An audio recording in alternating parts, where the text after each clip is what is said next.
Assalamualaikum warahmatullahi wabarakatuh. Selamat malam dan selamat bergabung bersama komunitas Baca Dewa, Puitik Natur, dan Penerbit Huruf dalam agenda Sekolah Puisi Online sesi ketiga yang akan membahas tuntas tentang buku Aku Adalah Peluru. Nah, bagaimana nih teman-teman kabarnya? Apakah baik-baik saja? Semoga sehat selalu ya. Aku akan kasih tahu rangkaian acaranya nanti akan ada apa aja. Nanti akan dimulai dengan talk show bersama Ibu Koni Kundini Bakri membahas seputar buku Aku Adalah Peluru. Kemudian akan ada art performance dari KR Sakata dari Bang Bara Patiraja. Lalu akan ada tanya jawab performance lagi oleh Kak Ika juga, art performance lagi dari KMB Meta. Dan akan diakhiri dengan diskusi serta tanya jawab.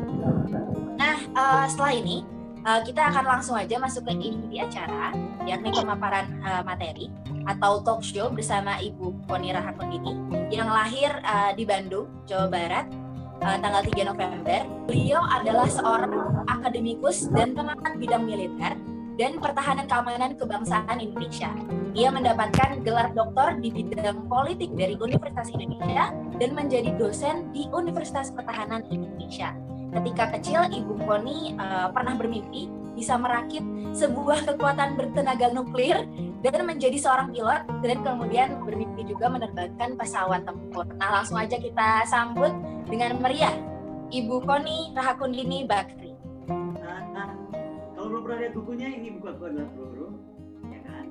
Dan ini sebenarnya lebih kepada buah pemikiran saya yang ingin saya sampaikan, dan mungkin saya sudah pernah karena orang-orang melihat kalau isu pertahanan itu berat.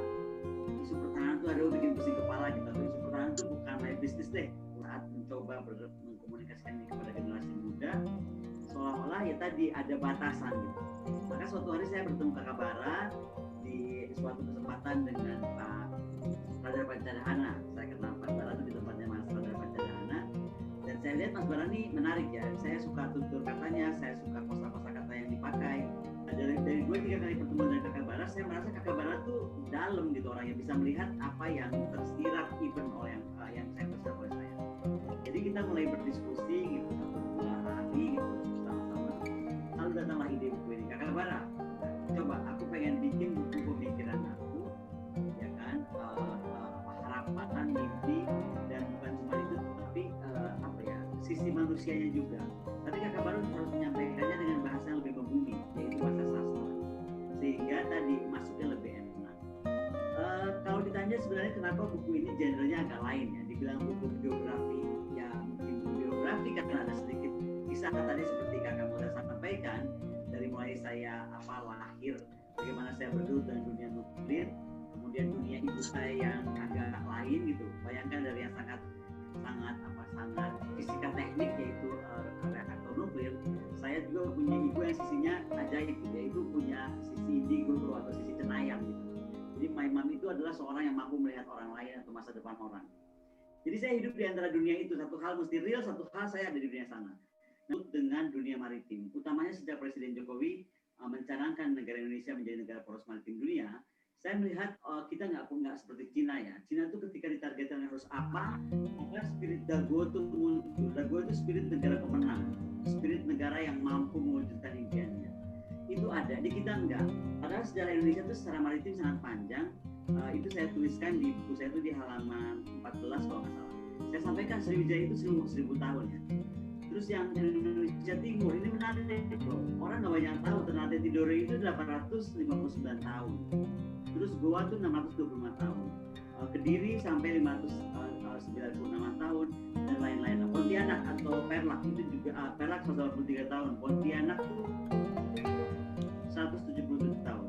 Menarik, coba buku Kalimantan Barat itu 238 tahun. Kita negara baru 70 sekian tahun udah ada arah setengah mati, dan ketika Presiden Jokowi menyampaikan kita menjadi negara poros maritim dunia, kayaknya nggak ada yang mendukung. Kayaknya cuma negara poros maritim dunia apa tuh gitu. Seolah bikin pelabuhan, ya udah bikin pelabuhan, nggak pernah bermimpi betul-betul menjadi negara pemain. Mungkin di buku saya itu saya lebih banyak menceritakan tentang bagaimana kita harus mendorong ketika pemimpin itu bermimpi untuk bangsanya, memiliki visi untuk bangsanya, harusnya rakyatnya juga support. Sisi lainnya adalah mungkin mengangkat kehidupan pribadi, dan ini yang menjadi mungkin buat Mas Bara juga menarik, nanti bisa ditanyakan ke Mas Bara. Saya tuh mungkin agak muak membaca biografi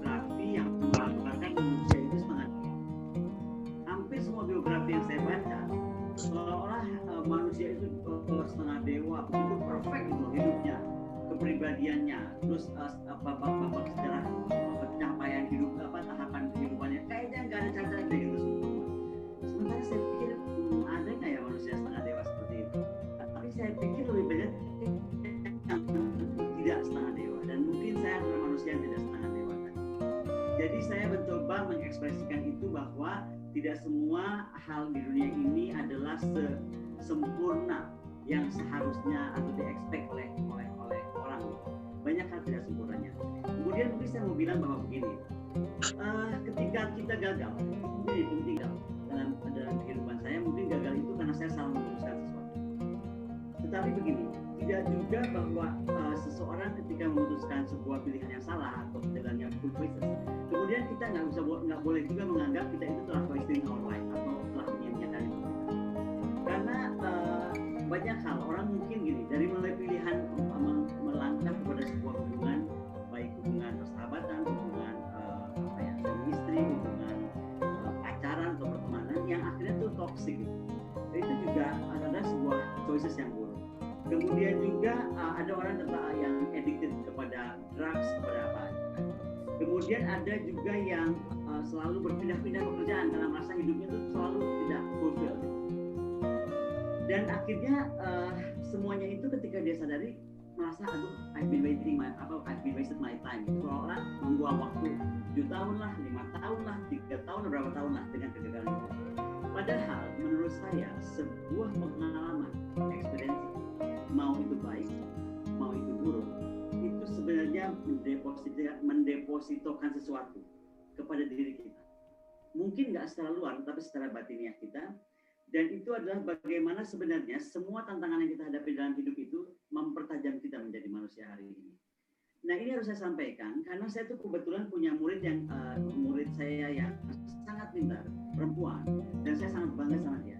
Tapi satu hari malam-malam dia telepon saya jam 11 malam. Dia mau bunuh diri. Saya bilang, kenapa? Pacar kamu? Enggak, dia bilang. Pacar saya malah mau ajak saya nikah. Lalu apa? Saya lihat Atta Halilintar lebih muda dari saya, tapi mobilnya sudah canggih sekali, rumahnya sudah demikian hebat, bisa memberi apa-apa kepada orang tuanya. Kok saya nggak bisa? Jadi itu saya kaget. Lah, kamu lulus juara 1 gitu kan? Kamu skripsi kamu bagus banget, kamu udah dengan Atta Halilintar gitu. What Atta is not bad, tapi menurut saya itu ada yang salah dari bangsa ini melihat kesuksesan. Dan itu mungkin akhirnya saya mau sharing bahwa hidup itu nggak selalu sempurna. Dan makanya saya mungkin kalau kata Mas Bara, saya terlalu berani Mas Bara ya. Saya memperlihatkan hidup saya dengan segala warna tadi, pelanginya saya itu, tapi this is me. Dan itu membuat saya menjadi demikian matang, kakak. Mungkin banyak perempuan-perempuan menurut saya agak cengeng, saya nggak suka perempuan cengeng. Saya perempuan yang kalau saya hadapi tantangan, saya akan hadapi. Jadi di buku itu akan diperlihatkan bagaimana babak hidup saya itu. Saya betul-betul memutuskan melangkah dengan tidak membawa apapun, tapi saya buktikan saya membawa apapun. Dan itu sepertinya Tuhan memperlakukan itu terus. Kenapa saya dites itu? Tapi saya juga membuktikan bahwa Tuhan memang selalu membuat kita itu menjadi lebih kuat. Dan ini mungkin salah satu hal kenapa saya membuat buku ini dengan bahasa yang saya minta Kakak Bara tuliskan ulang dengan bahasa indah yang Kakak Bara. Karena saya ingin kita menjadi manusia-manusia pemenang, menyalahkan diri, tetapi semangat memperbaiki. Saya kira itu aja opening saya. Ntar kebanyakan jadi pusing. Terima kasih. Bu, kalau misalnya ngomongin tentang kegagalan, pasti semua orang punya titik terendah nih dalam hidupnya kan pasti. Tapi gimana sih cara Ibu untuk bangkit dari titik terendah itu? Karena banyak orang yang merasa payah, merasa menyerah aja sampai di sini. Tapi caranya supaya bangkit, supaya seperti Ibu gimana caranya? Gini, mungkin kalau saya titik terendah itu udah bermacam-macam ya. Misalnya waktu saat saya S3, apalagi penelitian saya kan di Israel. Iya, kepala saya udah pusing, mana profesor saya nggak mau approve karena penelitian dari Israel, dianggap kita hubungan diplomatik lah segala macam. Saya selalu pikir begini, bahwa setiap ada challenge itu harusnya ada jalan. Masalahnya kita mau cari nggak jalan itu. Nah kemudian kalau yang masalah kuliah, saya akhirnya mencari jalan. Saya sekolah di Inggris, dan di Inggris itu saya kemudian mencari kenalan di MI5, MI6, kemudian House of Lords. Dan disitulah saya kemudian punya akses untuk masuk ke Israel. Karena gini, saya juga nggak mau masuk ke Israel kayak orang sembunyi-sembunyi. Saya bisa aja nyamar jadi turis misalnya kan.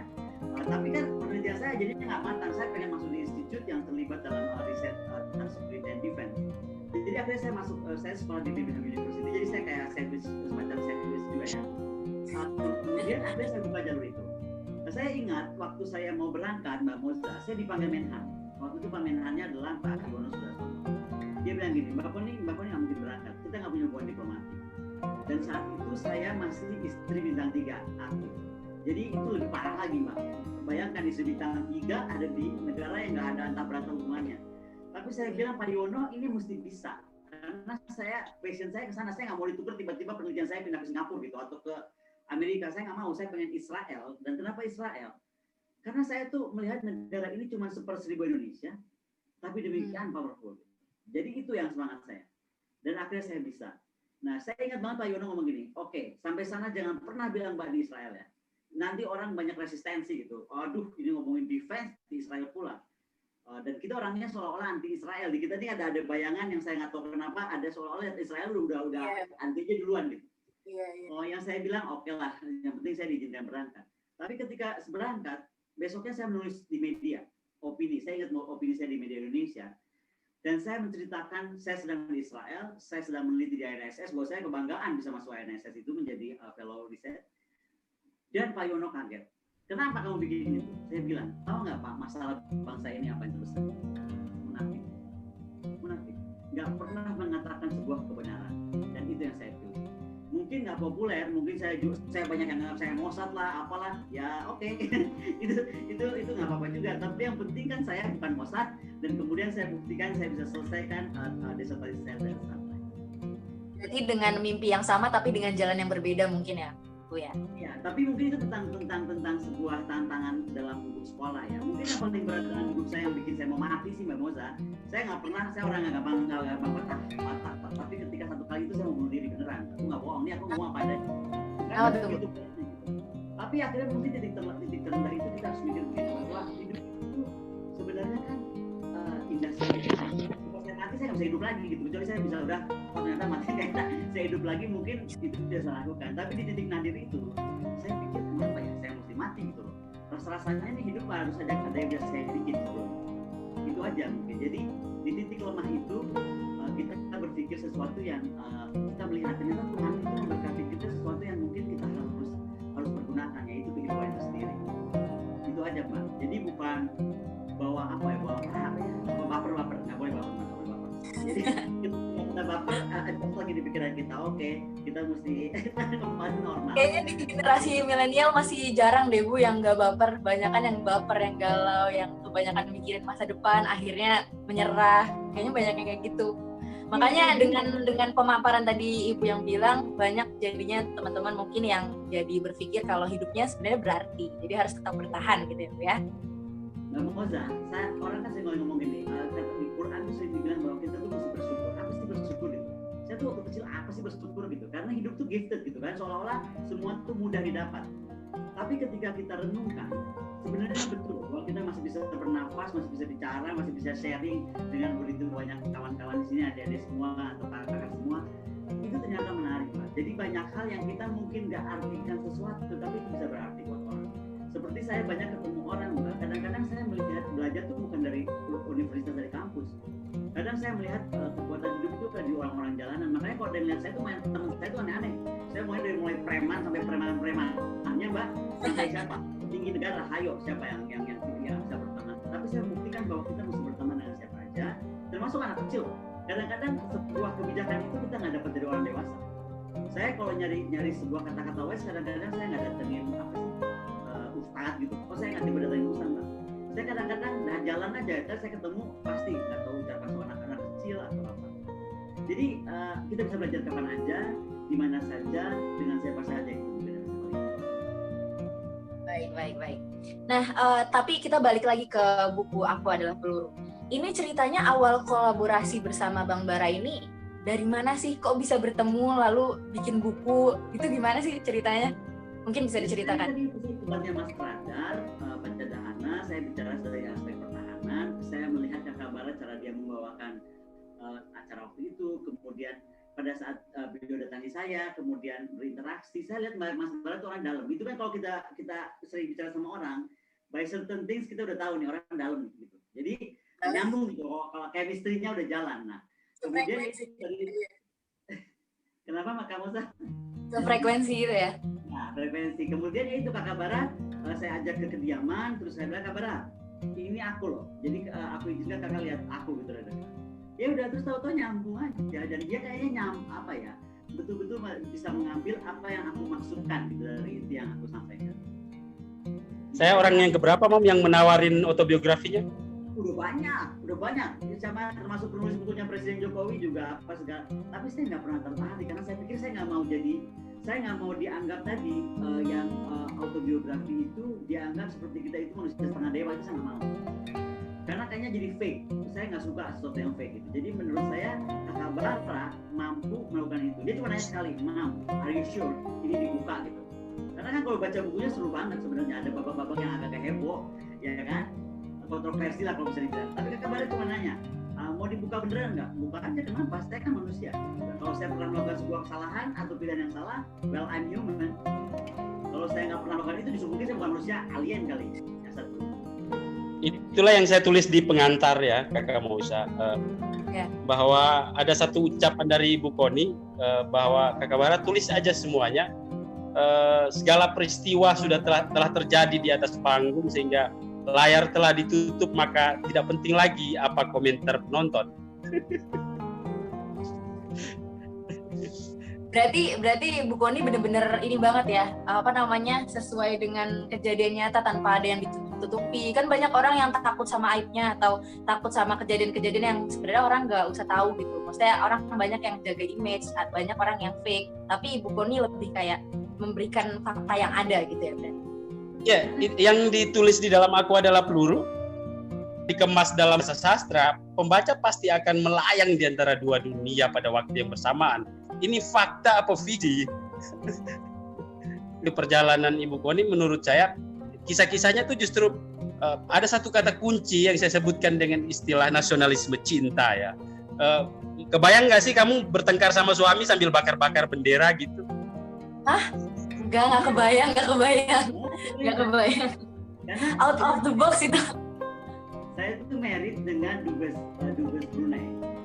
Dia Dubes Brunei buat Indonesia, kemudian kita pindah ke Moskow, ya kan. Nah, orang Brunei itu menurut saya cenderung kadang-kadang melihat orang Indonesia itu apa ya, apalagi perempuan Indonesia itu sedikit di bawah mereka. Jadi kalau udah berantem, dia selalu bilang gitu, kamu perempuan Indonesia gitu kan. Marah nggak? Yang perempuan Indonesia yang mana nih maksudnya, aku bilang gitu kan. Ya. Terus dia bakar dua benderanya. Jadi apa ya? Ya nggak mau kalah aku kalau berani bakar bendera gue.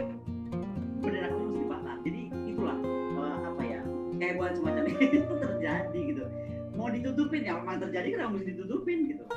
Dan itu panjang masa dari bakar bendera, bakar mobil ya tuh kan. Tapi ya udah, kenapa harus dilakukan? Atau misalnya gini, I've been in the position yang namanya keluarga Brunei, saya kayaknya setengah mati, mungkin uang saya nggak ada serinya lah. Mobil juga berapa, segala macam kuda apa. Begitu dia mau divorce, dia bilang saya mau ambil semua. Ambil aja, saya bilang, nggak apa-apa, ambil aja. Saya akan bawa koper di badan, baju di badan, and I'll do it. Dia berapa hari itu telepon gitu, misalnya kamu nggak akan bisa mencapai seperti yang kamu sampai dengan saya gitu. Saya bilang kita lihat aja, pasti bisa. And I prove it. Jadi buat saya malah tantangan itu membuat saya jadi lebih matang, lebih berani menghadapi kehidupan gitu.